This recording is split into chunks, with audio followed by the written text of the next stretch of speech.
A pergunta é: para quem eu escrevo? Quem eu quero que me leia? E quem eu quero que alcance a minha poesia?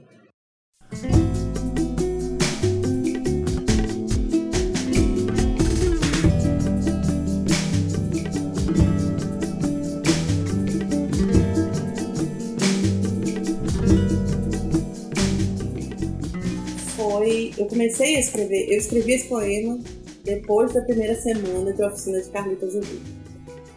E foi uma semana bem transformadora para mim, muito positivamente, porque foi aquele choque de monstro que você tem quando você percebe que tem coisas que você pode repensar no que você escreve, na sua poesia. Eu nunca acho que nada está completo no mundo.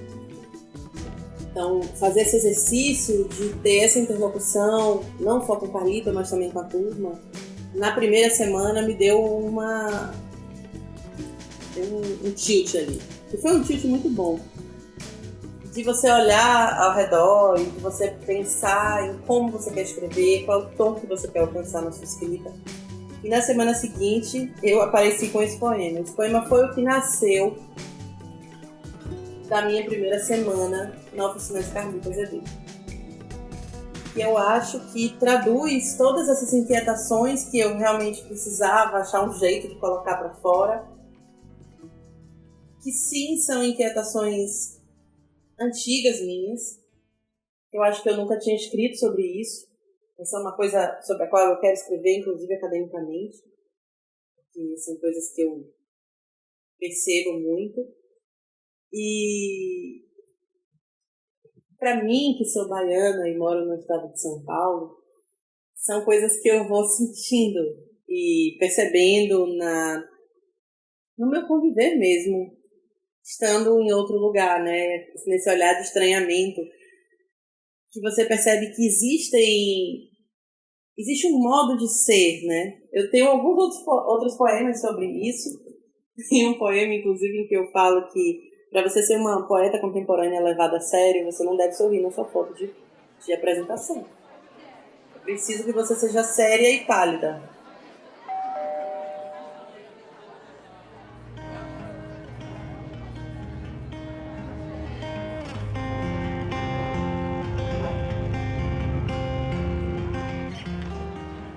Para mim, um poema sempre nasce de alguma inquietação. E essa inquietação que está nesse poema é uma inquietação muito antiga minha. Eu penso sempre que tem uma inquietação que ela vai crescendo dentro da gente. E a gente sabe que aquilo vai virar poesia depois de um tempo, quando aquilo não larga a gente, né? Isso não me largava, que era uma inquietação em relação ao meu lugar de fala enquanto poeta brasileira contemporânea, enquanto escritora de outros gêneros também, de conto, de prosa. Então, essa era uma questão para mim, sempre foi uma questão bem cara para mim, esse lugar de fala dentro dessa poesia contemporânea. Mas, para além disso, existem outras subjetividades que me importam, que importam diretamente a mim. Por exemplo, a subjetividade de ser uma mulher nordestina, de não ser uma mulher nordestina branca, e a subjetividade de ser também uma mulher nordestina migrante. Eu sou uma mulher nordestina, eu sou soteropolitana da Bahia e moro no Sudeste, moro em Campinas, onde eu fui fazer doutorado. Então, tudo isso, esses lugares de fala, eu acho que atravessam bastante minha escrita, e essa é uma coisa na qual eu tenho pensado mais e mais. Eu não tenho cabelo liso, eu tenho cabelo crespo, eu não sou magrinha, eu sou gorda. Eu acho que tem todas essas subjetividades que vão atravessando também o que você pensa, e você percebe sim que existe um modo de ser, claro, de novo, não dito, mas que está ali presente. Um jeito de ser. Isso sempre foi uma questão para mim. Eu olhava nesse estranhamento. E esse poema veio disso, só disso. De pensar quais são as palavras interditas num poema, o que não deve ser dito num poema para que esse poema seja levado a sério. Então você não pode falar palavras como amor, coração, você, notícia, quintal, alegria. Não pode falar de alegria. Porque como é possível falar de alegria nesses tempos duros em que a gente vive? Por outro lado, qual foi o tempo bom que esse mundo teve, né?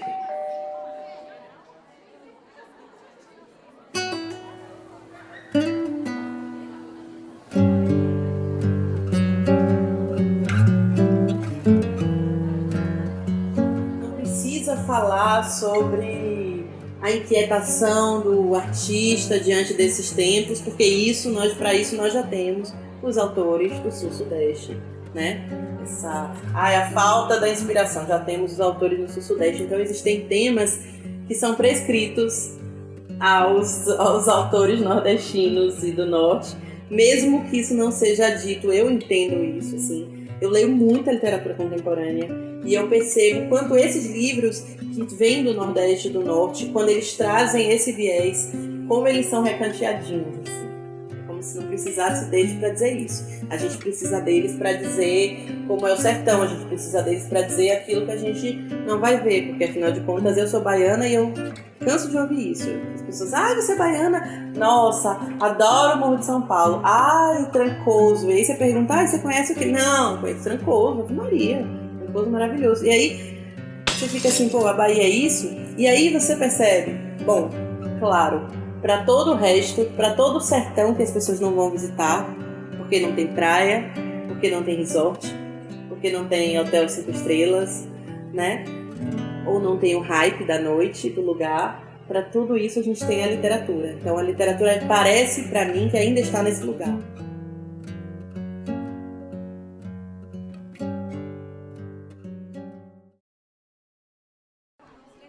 Com todo respeito, porque eu valorizo demais a trajetória individual de cada um, mas eu acredito sim que há uma fórmula.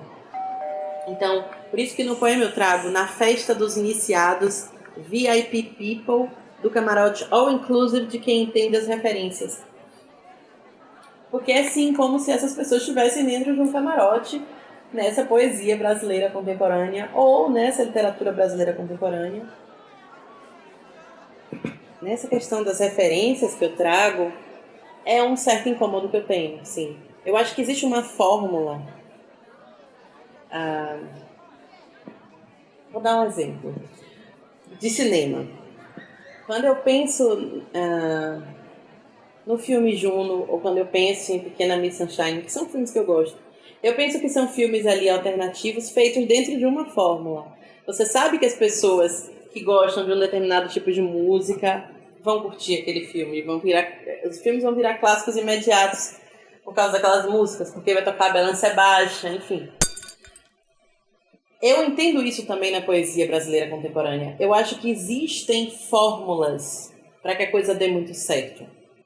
Existem referências, é importante que você dialogue com os clássicos, é importante que você mostre que você tem conhecimento, que você dê uma rotada nesse conhecimento do cânone, é importante que você tenha conhecimento de T.S. Eliot, tenha conhecimento de Mallarmé. Eu acho que existe essa questão que está ali sempre presente nesses poemas que são elevados a uma categoria superior em relação aos demais, que tratam de temas cotidianos.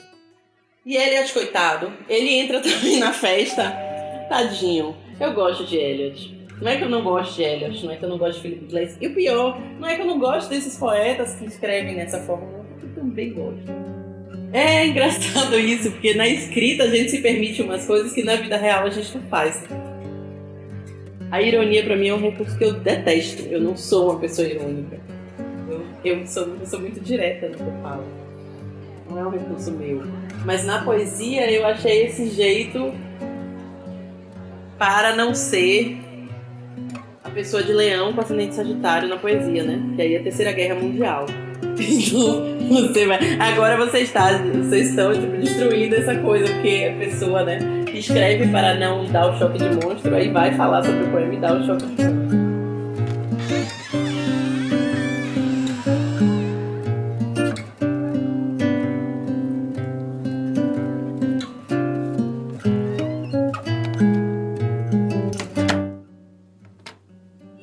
fico pensando também nessas outras frases que você ouve nesse universo literário, em que as pessoas acham que existem, como elas dizem, temas curriculares num sistema curricular, ou uma obra que seja incontornável. É uma coisa que se ouve demais, assim, principalmente no meio da crítica literária. Esse livro é incontornável, essa obra é incontornável. Infelizmente ou felizmente, nada é incontornável nesse mundo, né? Eu não acredito no incontornável, porque muitas pessoas nascem, crescem e morrem, infelizmente, sem ter lido um livro inteiro. Pessoas, mais grave ainda, não têm acesso sequer à educação, e a gente acha que do alto da Torre de Marfim a gente vai poder dizer que um livro é incontornável. Não, não é. Porque a gente consegue ver ao nosso redor o quanto isso tudo tem sido contornável. Porque eu acredito nisso. Eu acho que, para mim, como escritora, na minha formação como escritora, foi essencial conhecer Mabel Veloso, que foi à minha escola, quando eu tinha, 5, 6 anos, lançar um livro, e ela sentou na sala de aula da gente e falou para as crianças como era ler, como era ser escritora. E eu entendi ali que eu podia ser escritora, porque foi a primeira mulher escritora. Primeiro que ela foi o primeiro escritor que eu vi na minha frente, e eu dei sorte de ser uma mulher. E eu voltei para casa nesse dia dizendo que eu queria ser escritora. Eu nunca quis ser outra coisa. A importância da representatividade é essa.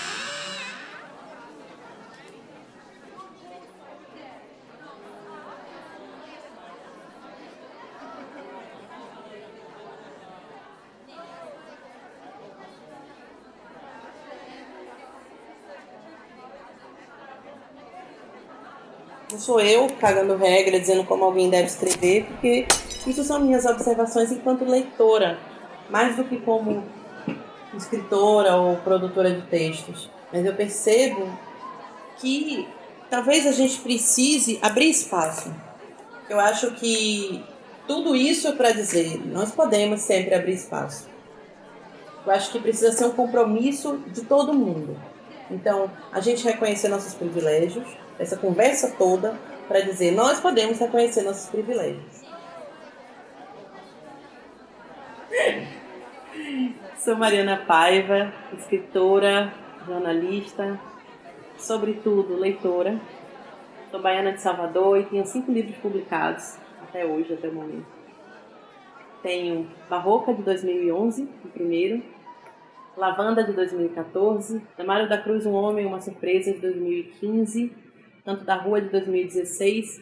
E Vermelho Vida, de 2018, que é um romance escrito a partir do tempo em que eu passei na Casa do Sol, onde Hilda Hilst viveu e escreveu grande parte da obra dela. Eu gosto demais de literatura brasileira contemporânea.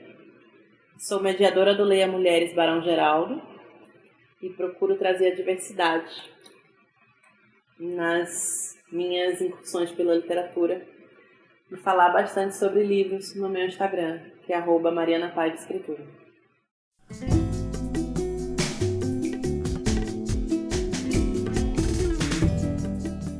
011. Uma festa para poucos. Index contemporâneo de palavras interditas. Amor, coração, você, notícia, quintal, alegria. Não suje suas mãos com essa gosma cotidiana.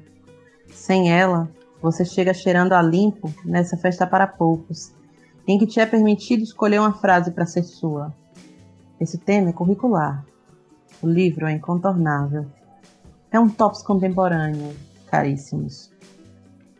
Nesse apartamento chão de taco, quase nada se come, a não ser canapés de lágrima de poeta pop. Festa de iniciados, VIP people, de camarote all-inclusive, de quem entende as referências. Torre de marfim no centro da capital, e que você não vê. Meia luz safada, em que ninguém pega ninguém, ao som de Felipe Iglesias em 33 rotações. De brinde para o exclusivo clã de poetas muito, muito, muito sérios, um silêncio sepulcral. Os poetas tão brancos como páginas vazias, sufocados, esganiçados, de papel e caneta na mão, bocas tentando respirar, até que distraidamente, Elliot deixa escapar, entre as pregas de seu cu, o ar.